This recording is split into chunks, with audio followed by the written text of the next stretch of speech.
कि भांग के आदत लगाई ले लिया रंग चुनाई भांग के आदत लगाई ले लिया रंग चुनाई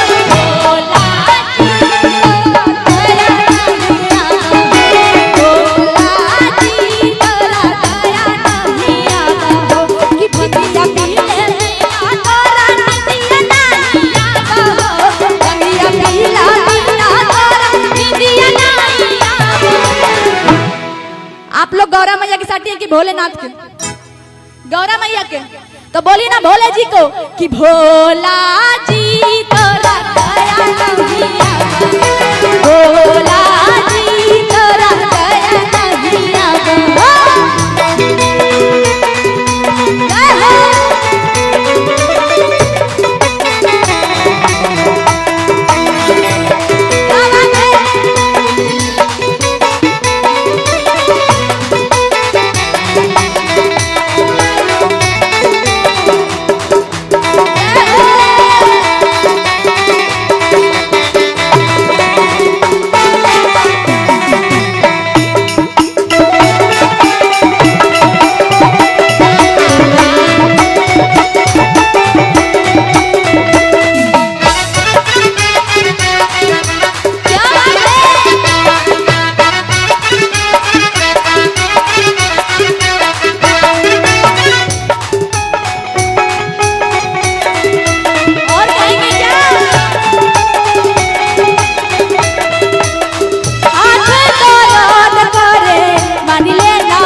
लड्डू लड्डू पेड़ा रसगुल्ला टिकरी घूप चुप की खाओ बोल लगे किए जोर से आर जोर से तहु सनी बोले बा पार्टी बांग बांग करबो कर बोनी ना पिसबो हम बोला बा को कर लड़ रहे।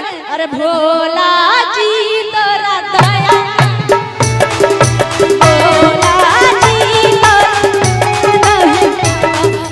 भांग के आदत लगाई ले लिया रंग चुनाई भांग के आदत लगाई ले लिया रंग चुनाई अरे भोला जी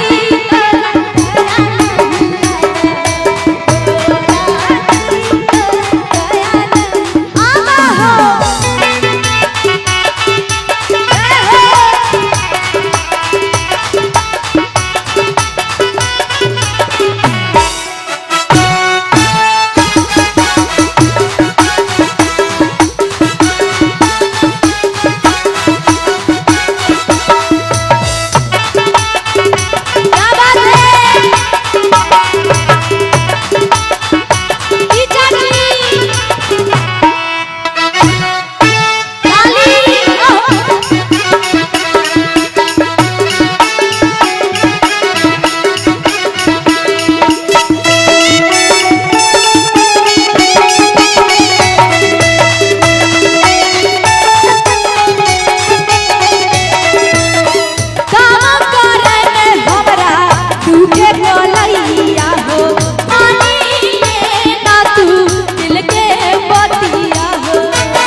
बोला जी पार्वती जी बोला जी बोली बाबा भोलेनाथ की हेलो हेलो।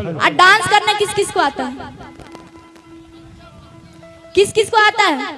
तने को डांस कर दीजिए ना तो कहेंगे क्या हम पता है। कि सोनारा ठाड़ी में केकरो ना चलना एक मिनट पल्लवी जी, नहीं आवे हो।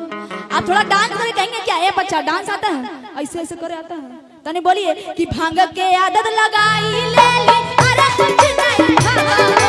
भांग के आदत लगाई ले ली, अरे कुछ नहीं भावा हो। अरे भोला जी तोरा दया नहीं आवा, भोला जी तोरा दया नहीं आवा, अरे भोला जी तोरा दया नहीं आवा, भोला जी तोरा दया नहीं आवा।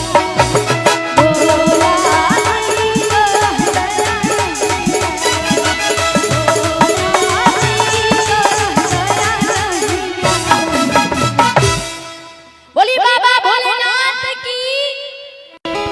क्या बोलते हैं भैया, फिर से उठा कर मचा दे क्या?